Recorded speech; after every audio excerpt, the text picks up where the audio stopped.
Hello दोस्तों, इस video में सामान्य अध्ययन प्रैक्टिस सेट पेपर देखने वाले हैं। यह वीडियो बीपीएससी टी 4.0 के लिए अत्यंत आवश्यक है, तो आप लोग लास्ट तक जरूर बने रहिए। शुरू करते हैं। देखिए, कहता है इतना बराबर 0 है तो x का मान क्या होगा। तो ये हो जाएगा 4x² बराबर 25। ठीक है, तो x² बराबर क्या होगा 25/4। तो यहाँ से x बराबर क्या होगा प्लस माइनस √25/4, यानी होगा प्लस माइनस 5/4। ठीक है, तो यहाँ पे राइट आंसर क्या हो जाएगा प्लस माइनस, यानी डी ऑप्शन। नेक्स्ट क्वेश्चन देखिए 3 पेन और 2 पेंसिल का मूल्य इतना है। तो 3 पेन, ठीक है, 3 पेन ही मान लीजिए एक्स, पेन को एक्स और पेंसिल को वाई, तो 3x + 2y बराबर कितना है 53। फिर कहता है कि 2 पेन और 5 पेंसिल, इसका मूल्य है आपको 50। ठीक है, तो 5 पेन और 3 पेंसिल का मूल्य कह रहा है। ठीक है, तो इसको मान लीजिए समीकरण 1, इसको समीकरण 2। अब क्या कीजिए, समीकरण 1 में 2 से गुना कीजिए और समीकरण 2 में 3 से गुना करके घटा दीजिए। समीकरण 2 में 3 से गुना करके घटा दीजिए, तो यहाँ से जो है एक्स वाई का मान निकल जाएगा कितना 4। ठीक है, वाई का मान निकल जाएगा 4 और वाई का मान रख दीजिए समीकरण 1 में, तो यहाँ से एक्स का मान कितना निकल जाएगा 15 निकल जाएगा। एक्स का मान निकल जाएगा 15। तो 5 पेंसिल तो 5 पेन तो 5 × 15 प्लस 3 पेंसिल है, तो 3 × वाई का मान कितना है 4। ये कितना हो जाएगा 75 और 12, ये हो जाएगा 87, 87, बी ऑप्शन। नेक्स्ट देखिए, कहता एक समचतुर्भुज के विकर्णों की लंबाई दे दिया गया है। ठीक है, कहता समचतुर्भुज की भुजा की लंबाई, तो ये हो जाएगा d1/, ठीक है, d1/2 का होल स्क्वायर प्लस d2/2 का होल स्क्वायर। ठीक है, तो भुजा बराबर, तो √d1 कितना है 16, तो 16/2 यानी 8 का स्क्वायर प्लस 12/2 यानी 6 का स्क्वायर। तो यहाँ पे कितना निकल जाएगा 10 निकल जाएगा। कितना निकल जाएगा 6, 8, 10, यानी इसका राइट आंसर होगा बी ऑप्शन। नेक्स्ट देखिए, कहता 0 और 50 के बीच विषम संख्याओं की संख्या।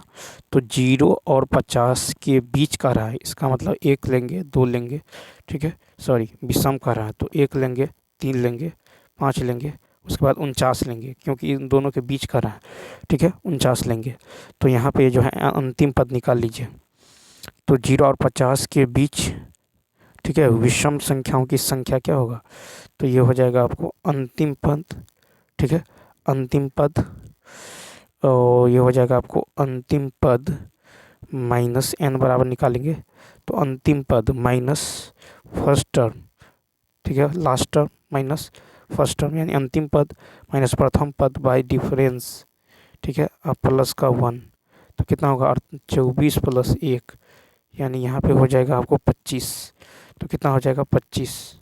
तो यहाँ पे जो राइट आंसर हो जाएगा ये हो जाएगा सी ऑप्शन, सॉरी यहाँ पे सी ऑप्शन। नेक्स्ट देखिए क्वेश्चन नंबर 35। देखिए कहता है इतना का मान क्या होने वाला है। तो √35 नंबर √, अब स्क्वायर कर दीजिए, या नहीं तो ऐसे लिख दीजिए 5 के पावर n, रूट हटाएंगे तो ये होगा इसके पावर 1/2 बराबर 625। क्या है 625। तो ये हो जाएगा 5 के पावर n/2 बराबर 5 के पावर कितना 4, 5 के पावर कितना हो जाएगा 5 के पावर हो जाएगा 4। ठीक है, तो यहाँ से यदि आप गौर करें तो 5 ये होगा 5 के पावर 4, 5 के पावर 4। अब देखिए तो n/2 बराबर क्या होगा 4, तो n बराबर कितना होगा 8 हो जाएगा, सी ऑप्शन। नेक्स्ट देखिए कौन सा बिंदु x अक्ष पर स्थित है। तो x अक्ष पर स्थित y नियामक 0 होना चाहिए। x अक्ष पर स्थित है तो y नियामक क्या होगा 0, तो ये हो जाएगा आपको बी ऑप्शन 2,0। नेक्स्ट क्वेश्चन देखें, कहता है कि सेक इतना का मान क्या होगा। तो देखिए सेक 2100 को क्या लिख सकते हैं, सेक 360, सेक 360 गुने 6 माइनस का 60। ठीक है, तो ये कितना हो जाएगा, यानी सेक 360, ठीक है, सेक 360 माइनस थीटा। ठीक है, क्या होगा sec theta, sec theta, sec theta, और सेक 60 का मान कितना होगा 2, यानी सी ऑप्शन। दो संख्याओं का गुणनफल जो है इतना है और उनका लघुत्तम समावर्तक इतना है, तो उनका महत्तम समावर्तक क्या होगा। ठीक है, तो उनका महत्तम समावर्तक क्या होने वाला है। और देखिए याद रखना है कि सेक n इंटू 360 माइनस थीटा बराबर क्या होता है, सेक 360 इंटू n माइनस थीटा होता है सेक थीटा। ठीक है, यहाँ पर देखिए अब कहता है दो संख्याओं का गुणनफल, दो संख्या का गुणनफल है 259200 बराबर होता है आपको लौसौ गुने मौसौ, और यहाँ पे लघुत्तम समावर्तक कितना है 4320, तो यहाँ से मौसौ निकल जाएगा, इससे अब निकल जाएगा। अब इसमें भाग देंगे, ये कितना निकल जाएगा 60, ये ऑप्शन। देखिए कहता भारत में 1 जुलाई 2024 से प्रभावी नए आपराधिक कानूनों में निम्नलिखित में से कौन सा कोड शामिल है, 39 का डी ऑप्शन। तो देखिए भारत में 1 जुलाई 2024 से लागू होने वाले नए आपराधिक कानूनों में 3 प्रमुख संहिताएं शामिल हैं। पहला भारतीय नागरिक सुरक्षा संहिता, भारतीय न्याय संहिता, भारतीय साक्ष्य अधिनियम। ये सभी कानून पुराने औपनिवेशिक युग के कानूनों की जगह लेगी। भारतीय न्याय संहिता, यह संहिता भारतीय दंड संहिता की जगह लेगी। भारतीय नागरिक सुरक्षा संहिता, यह दंड प्रक्रिया संहिता की जगह लेगा। तथा भारतीय साक्ष्य अधिनियम, यह जो है संहिता भारतीय साक्ष्य अधिनियम की जगह लेगी। नेक्स्ट कहता है कि 22 से 26 जनवरी 2024 तक भारत की यात्रा पर रहे संयुक्त राष्ट्र संघ महासभा के 78वें सत्र के अध्यक्ष कौन है, तो 40 का होगा बी डेनिस फ्रांसिस। 22 से 26 जनवरी 2024 तक भारत की यात्रा पर रहे संयुक्त राष्ट्र संघ महासभा के 78वें सत्र के अध्यक्ष डेनिस फ्रांसिस हैं। फरवरी 2024 में संयुक्त राष्ट्र में भारत के अस्थायी प्रतिनिधि रुचिरा कंबोज के द्वारा सामाजिक जो है विकास आयोग के 62वें सत्र की अध्यक्षता किया गया। संयुक्त राष्ट्र संघ के वर्तमान महासचिव एंटोनियो गुटेरेस पुर्तगाल के हैं। नेक्स्ट है कि टाइम पत्रिका द्वारा जारी 2024 की 100 सबसे प्रभावी लोगों की सूची में किस भारतीय अभिनेत्री को शामिल किया गया है, ये है आलिया भट्ट। तो टाइम पत्रिका द्वारा जारी 2024 की 100 सबसे प्रभावशाली लोगों की सूची में भारतीय अभिनेत्री आलिया भट्ट को शामिल किया गया है। टाइम पत्रिका की 2024 के लिए 100 सबसे शक्तिशाली प्रभावशाली लोगों की सूची में अभिनेत्री आलिया भट्ट, विश्व बैंक के अध्यक्ष अजय बंगा, माइक्रोसॉफ्ट के सीईओ सत्या नडेला, पहलवान साक्षी मलिक और भारतीय मूल के ब्रिटिश अभिनेता देव पटेल को जगह मिली है। नेक्स्ट है 77वें लोकार्नो फिल्म फेस्टिवल में किस भारतीय अभिनेता को लाइफ टाइम अवार्ड से सम्मानित किया गया है, यह है शाहरुख खान। 77वें लोकार्नो फिल्म फेस्टिवल में भारतीय अभिनेता शाहरुख खान को लाइफ टाइम अचीवमेंट अवार्ड से सम्मानित किया गया। लोकार्नो फिल्म फेस्टिवल एक प्रमुख अंतर्राष्ट्रीय फिल्म फेस्टिवल है जो हर साल लोकार्नो स्विट्जरलैंड में आयोजित किया जाता है। गोल्डन लेपर्ड लोकार्नो अंतर्राष्ट्रीय फिल्म महोत्सव का शीर्ष पुरस्कार है। इस वर्ष जो है जियानो ए नजारो द्वारा निर्देशित फिल्म जो है क्रिटिकल जोन ने गोल्डन लेपर्ड पुरस्कार जीता है। जुलाई 2024 में शाहरुख खान को पेरिस के ग्रेविन म्यूजियम ने जो कस्टमाइज्ड सोने के सिक्के देकर जो है सम्मानित किया है। मानव विकास सूचकांक 2024 में भारत की रैंक क्या है, ए ऑप्शन 134। मानव विकास सूचकांक 2024 में भारत की रैंकिंग जो है 134वां है। मानव विकास सूचकांक संयुक्त राष्ट्र विकास कार्यक्रम यूएनडीपी द्वारा जारी किया जाता है। विश्व खुशहाली रिपोर्ट में फिनलैंड का पहला स्थान है। ट्रांसपेरेंसी इंटरनेशनल द्वारा जारी भ्रष्टाचार सूचकांक 2023 में भारत 93वां स्थान पर रहे हैं, जबकि प्रथम स्थान पर डेनमार्क रहा है।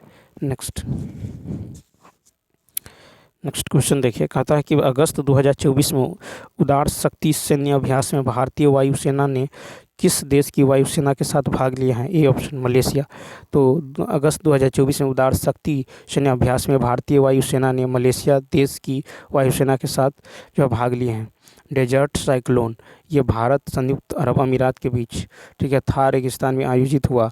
तानसिक जो है ये भारत और सऊदी के बीच बीकानेर राजस्थान में। डेजर्ट नाइट अभ्यास भारत फ्रांस संयुक्त अरब अमीरात अरब सागर। खंजर भारत और किर्गिस्तान जो है बकलोह हिमाचल प्रदेश में। खान जो है कौवेस्ट ये भारत मंगोलिया उलान बटोर मंगोलिया के बीच। नोमडिक एलिफेंट भारत मंगोलिया उमरोई मेघालय में। मैत्री भारत थाईलैंड यानी ये जो है टाक थाईलैंड के बीच, होपेक्स ये है भारत और मिस्र के बीच, साइक्लोन जो है भारत मिस्र के बीच। नेक्स्ट है कहता दुनिया के गर्म होने पर पृथ्वी के वायुमंडल और महासागरों का अध्ययन करने के लिए नासा द्वारा कौन सा मिशन लॉन्च किया गया है? तो पेस। तो देखिए, दुनिया के गर्म होने पर पृथ्वी के वायुमंडल और महासागरों का अध्ययन करने के लिए नासा द्वारा PAC मिशन लॉन्च किया गया। PAC मिशन को नासा ने फाल्कन 9 रॉकेट से लॉन्च किया है। चीन के द्वारा ब्रह्मांडीय घटनाओं के निरीक्षण हेतु कमल के आकार का जो आइंस्टीन प्रोब सैटेलाइट लॉन्च किया है। नासा और इसरो का संयुक्त पृथ्वी अवलोकन उपग्रह निसार सितंबर 2024 में लॉन्च किया जाएगा। नेक्स्ट है कथा कि पराक्रम दिवस कब मनाया जाता है? 46 का ए 23 जनवरी। 23 जनवरी को पराक्रम दिवस मनाया जाता है। 23 जनवरी को पराक्रम दिवस नेताजी सुभाष चंद्र बोस की जयंती के अवसर पर मनाया जाता है। सुभाष चंद्र बोस का जन्म 23 जनवरी 1897 को उड़ीसा के कटक में एक बंगाली परिवार में हुआ था। 12 जनवरी को स्वामी विवेकानंद की जयंती के उपलक्ष्य में राष्ट्रीय युवा दिवस मनाया जाता है। बिहार सरकार द्वारा 15 फरवरी को शहीद दिवस मनाया जाता है। 26 जुलाई को कारगिल विजय दिवस मनाया जाता है। 31 अक्टूबर को सरदार वल्लभ भाई पटेल की जयंती के उपलक्ष्य में राष्ट्रीय एकता दिवस मनाया जाता है। नेक्स्ट, निम्नलिखित में से किसने सुरक्षा वॉल्व सिद्धांत का उपयोग किया और यह राय दी कि भारतीय राष्ट्रीय कांग्रेस लॉर्ड डफरिन के दिमाग की उपज थी? 47 का ये लाला लाजपत राय। तो लाला लाजपत राय सुरक्षा वॉल्व सिद्धांत का उपयोग किया है और यह राय दी कि भारतीय राष्ट्रीय कांग्रेस लॉर्ड डफरिन के दिमाग की उपज थी। सेफ्टी वॉल्व थ्योरी 1916 ईस्वी में यंग इंडिया में लाला लाजपत राय ने सर्वप्रथम दिया था। कथा लाला लाजपत राय को पंजाब केसरी और शेर पंजाब भी कहा जाता। लाहौर में साइमन कमीशन विरोधी जुलूस का नेतृत्व करते समय पुलिस की लाठी चार्ज में लाला लाजपत राय की मृत्यु होगी। लाला लाजपत राय ने कहा था, मेरे शरीर पर पड़ी एक एक लाठी ब्रिटिश सरकार के ताबूत में जो है एक एक कील का काम करेगी। 17 दिसंबर 1928 को लाहौर के जो है DFP सॉन्डर्स को गोली मारकर हत्या कर दिया गया। सॉन्डर्स की हत्या के मामले में राजगुरु सुखदेव और भगत सिंह को फांसी की सज़ा सुनाई गई। लाला लाजपत राय का पंजाब नेशनल बैंक और लक्ष्मी बीमा कंपनी की स्थापना में महत्वपूर्ण योगदान है। लाला लाजपत राय ने जो है आर्य समाज को पंजाब में लोकप्रिय बनाने हेतु योगदान दिया था। लाला हंसराज एवं कल्याण चंद्र जो है दीक्षित के साथ दयानंद एंग्लो वैदिक विद्यालयों का प्रसार किए, जिन्हें आज DAV स्कूल व कॉलेज के नाम से जानते हैं। कहता कौन सा सत्य है? बी। तो बाल विवाह निरोधक अधिनियम सन 1929 में पारित किया गया था। बाल विवाह निरोधक जो है सन 1929 में पारित किया गया था। बाल विवाह निरोधक अधिनियम 1 अप्रैल 1930 को लागू किया गया। इस एक्ट को जो imperial legislative council of India में 28 सितंबर 1929 में पारित किया गया। इस बाल विवाह निरोधक एक्ट को सदन में पेश करने वाले हरविलास शारदा थे। इस कारण इस एक्ट को शारदा एक्ट के नाम से भी जाना जाता है। शारदा एक्ट के द्वारा लड़का का न्यूनतम उम्र 18 वर्ष और लड़की की न्यूनतम उम्र 14 वर्ष निर्धारित किया गया। रॉलेट एक्ट मार्च 1919 में जो पारित किया गया था। साइमन कमीशन 3 फरवरी 1928 को बॉम्बे आया। 5 मार्च 1931 को गांधी इरविन जो है समझौता हुआ। नेक्स्ट कहता है कि कौन सा विकल्प सुमेलित नहीं है? C option. तो देखिए, करो या मरो। तो करो या मरो का नारा महात्मा गांधी जी ने दिया था। भारत छोड़ो आंदोलन की शुरुआत 9 अगस्त 1942 को हुई। इसी आंदोलन में गांधी जी ने करो या मरो का नारा दिया था। ठीक है, जिससे एक धर्म, एक जाति और एक भगवान मानव जाति के लिए यह नारा नारायण गुरु जी ने दिए थे। वापस वेदों की ओर लौटो, स्वामी दयानंद सरस्वती। जय जवान जय किसान, लाल बहादुर शास्त्री। आराम हराम है, जवाहरलाल नेहरू। जय हिंद, दिल्ली चलो, सुभाष चंद्र बोस। नेक्स्ट देखिएगा था असहयोग आंदोलन के बाद महात्मा गांधी के मुकदमे की सुनवाई की जो है न्यायाधीश का नाम क्या था? 50 का सी, न्यायमूर्ति CN ब्रूमफील्ड। तो असहयोग आंदोलन के बाद महात्मा गांधी के मुकदमे की सुनवाई करने वाले न्यायाधीश न्यायमूर्ति CN ब्रूमफील्ड थे। सितंबर 1920 में कलकत्ता में संपन्न भारतीय राष्ट्रीय कांग्रेस के विशेष अधिवेशन में महात्मा गांधी ने असहयोग आंदोलन के प्रस्ताव को प्रस्तावित किया। कांग्रेस के वार्षिक कानपुर अधिवेशन में असहयोग नागपुर अधिवेशन में असहयोग प्रस्ताव जो है CR दास ने प्रस्तावित किया। गांधी जी द्वारा असहयोग आंदोलन 1 अगस्त 1920 को प्रारंभ किया गया। ऑल इंडिया जो है कांग्रेस कमेटी के अधिवेशन में महात्मा गांधी जी ने असहयोग आंदोलन जो है शुरू होने के 1 वर्ष के भीतर स्वराज्य प्राप्त करने का नारा दिया। गांधी जी ने 1920 में अपना केसर-ए-हिंद पदक लौटा दिया। इसके बाद विधान परिषदों का बहिष्कार किया। लाला लाजपत राय की अध्यक्षता में आयोजित कलकत्ता अधिवेशन में महात्मा गांधी जी ने असहयोग आंदोलन का प्रस्ताव प्रस्तुत किया। 1921 में कांग्रेस का अधिवेशन अहमदाबाद में हुआ। फिर है कि हकीम अजमल खां इस अधिवेशन के अध्यक्ष थे। नेक्स्ट है, निम्नलिखित में से किसने कहा था रॉलेट एक्ट एक निवारक हत्या है? सी एडविन सैमुअल मॉन्टेग्यू। तो एडविन सैमुअल मॉन्टेग्यू ने कहा था कि रॉलेट एक्ट एक निवारक हत्या है। Edwin Samuel Montagu British liberal राजनेता थे जिन्होंने भारत सचिव के पद पर वर्ष 1917 से 1922 तक कार्य किया था। रॉलेट एक्ट मार्च 1919 को पारित किया गया। इसकी अवधि 3 वर्ष रखी गई। रॉलेट एक्ट का वास्तविक नाम अराजकता और क्रांतिकारी अपराध जो है अपराध अधिनियम था। नेक्स्ट देखिए, गांधी जी ने रॉलेट एक्ट को काला कानून कहा था। रॉलेट एक्ट स्वतंत्रता को हनन करने वाला एक्ट है। रॉलेट एक्ट को बिना दलील, बिना वकील, बिना अपील का कानून भी कहा जाता था। गदर पार्टी की स्थापना कब और कहाँ हुई थी? A option America 1913। Ghadar party की स्थापना अमेरिका में 1913 में हुई थी। गदर पार्टी की स्थापना 1 नवंबर 1913 को लाला हरदयाल ने अमेरिका के सैन फ्रांसिस्को शहर में किया था। गदर पार्टी के अन्य प्रमुख नेता रामचंद्र बकरतुल्ला, लाला हरदयाल, करतार सिंह जो है सरभा, मोहन सिंह भाकना, सोहनलाल पाठक, हरिकिशन तलवार, हरि सिंह उस्मान आदि। गदर पत्रिका के नाम पर ही संगठन का नाम गदर पार्टी पड़ा था। गदर पत्रिका उर्दू, पंजाबी, हिंदी और गुजराती भाषा में प्रकाशित होती है। 1908 में द्वारका नाथ दास ने स्वतंत्र हिंदुस्तान नामक समाचार पत्र प्रकाशित किया। 1913 में सोहन सिंह भाकना ने हिंद एसोसिएशन ऑफ अमेरिका की स्थापना की थी, जो पैसिफिक कोस्ट हिंद एसोसिएशन नाम है। नेक्स्ट, सत्यशोधक समाज की स्थापना किसने की? A option. तो सत्यशोधक समाज की स्थापना ज्योतिबा फुले ने की थी। सत्यशोधक समाज की स्थापना 1873 ईस्वी में की गई। सत्यशोधक समाज ब्राह्मणवाद विरोधी संस्था थी। ज्योतिबा फुले द्वारा रचित साहित्य गुलामगिरी तथा किसान का कोड़ा था।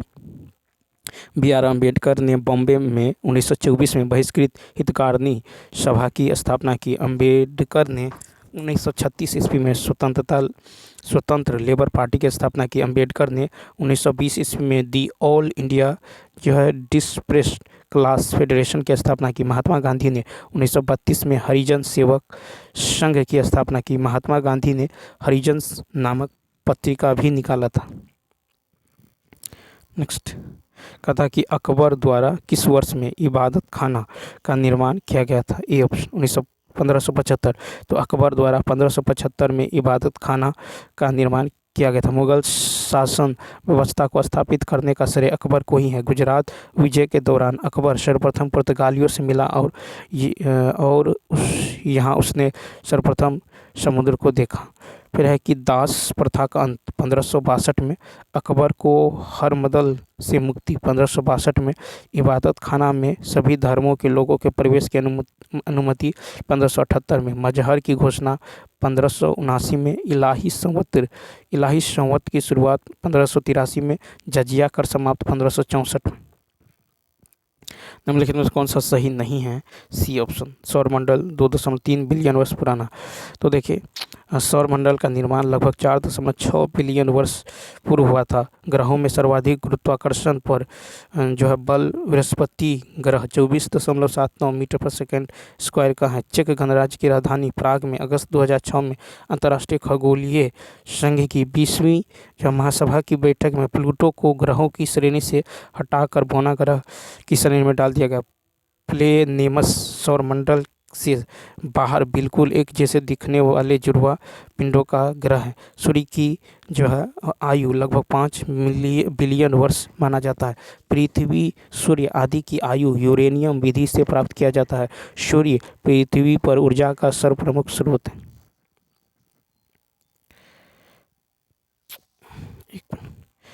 देखिए यहाँ पे 1 मिनट रुक जाए। यहाँ पे है 9 नंबर। 1 मिनट वेट कीजिए। देखिए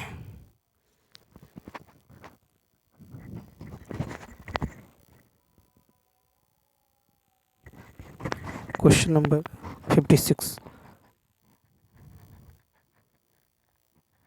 56 क्वेश्चन नंबर देखिए यहाँ पे। क्वेश्चन नंबर कहता है, देखिए 56 में क्या था। 1 मिनट देखिए, ये 8 है, 9 लेना होगा। रुक जाइए, वेट कीजिए। 9 नंबर, ये रहा 9।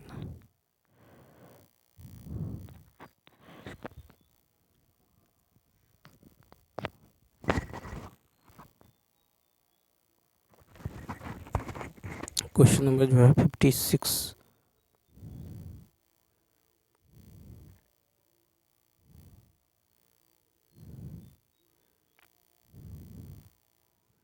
देखिए यहाँ पे है, कहता है येलो स्टोन नेशनल पार्क कहाँ स्थित है। तो इसका राइट आंसर होगा A option, USA. Yellow stone national park USA में स्थित है। येलो स्टोन नेशनल पार्क विश्व का पहला राष्ट्रीय उद्यान है जिसे 1872 में अमेरिका में स्थापित किया गया। केलान क्वेस नेशनल पार्क फ्रांस में स्थित है। फिर है कि न्यू फाउंडलैंड नेशनल पार्क कनाडा में है। मानापुल्स नेशनल पार्क ये जिम्बाब्वे में स्थित है। फिर है कि कियोस्को नेशनल पार्क ये ऑस्ट्रेलिया में है। कोमोडो नेशनल पार्क जो है इंडोनेशिया में है। सागरमाथा नेशनल पार्क नेपाल में स्थित है। नेक्स्ट क्वेश्चन है कि लेटेराइट मिट्टी खाली स्थान वाले क्षेत्र में विकसित होती है। सी ऑप्शन, उच्च तापमान एवं भारी वर्षा। लेटेराइट मिट्टी उच्च तापमान एवं भारी वर्षा वाले क्षेत्र में विकसित होती है। लेटेराइट मिट्टी को जो मखरला मृदा भी कहा जाता है। लेटेराइट मृदा भींगी हुई स्थिति में काफ़ी मुलायम होती है। लेटेराइट मृदा में लोहा तत्व अधिक पाया जाता है जिसके कारण इसका रंग लाल होता है। लेटेराइट मृदा अम्लीय होती हैं। लेटेराइट मृदा पश्चिमी घाट, पूर्वी घाट, राजमहल पहाड़ी, सतपुरा, विंध्य, गारो पहाड़ी आदि क्षेत्रों में पाई जाती है। लेटेराइट में एल्युमिनियम तत्व की अधिकता होती है जो काजू, चाय, रागी, गन्ना आदि की खेती के लिए उपयुक्त है।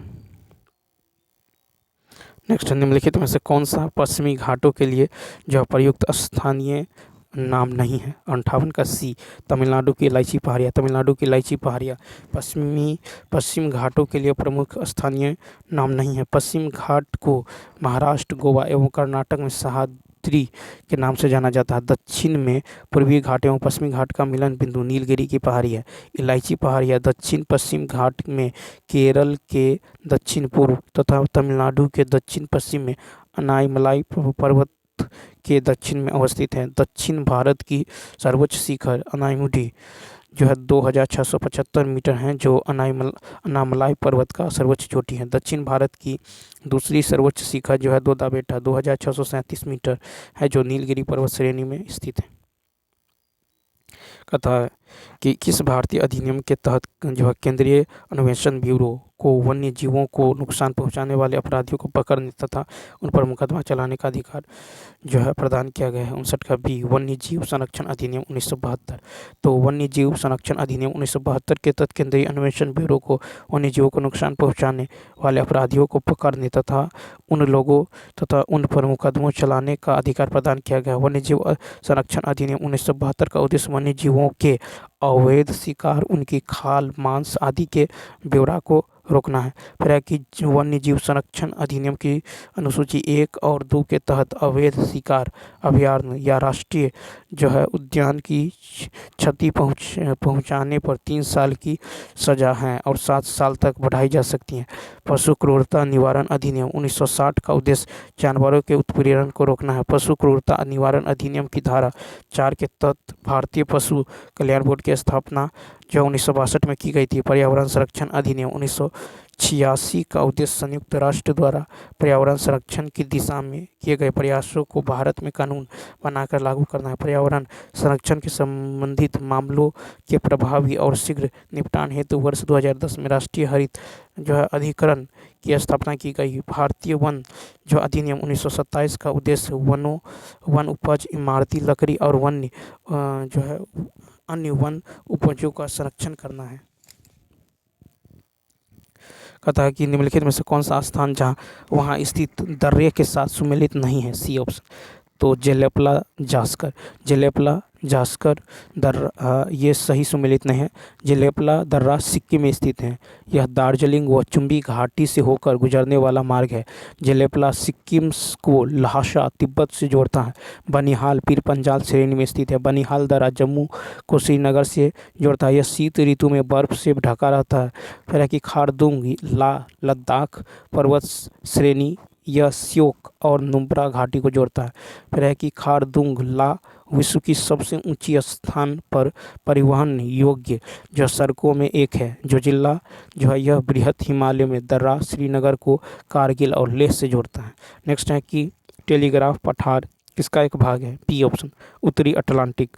तो टेलीग्राफ पठार उत्तरी अटलांटिक कटक का एक भाग है।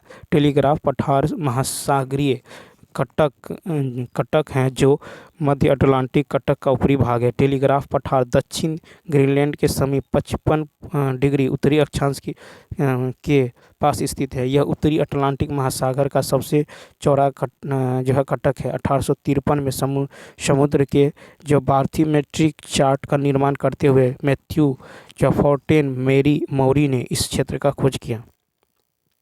सुंदरवन का डेल्टा निम्नलिखित में किस नदियों द्वारा निर्मित है? बी ऑप्शन गंगा और ब्रह्मपुत्र। सुंदरवन का डेल्टा गंगा और ब्रह्मपुत्र नदियों द्वारा निर्मित है।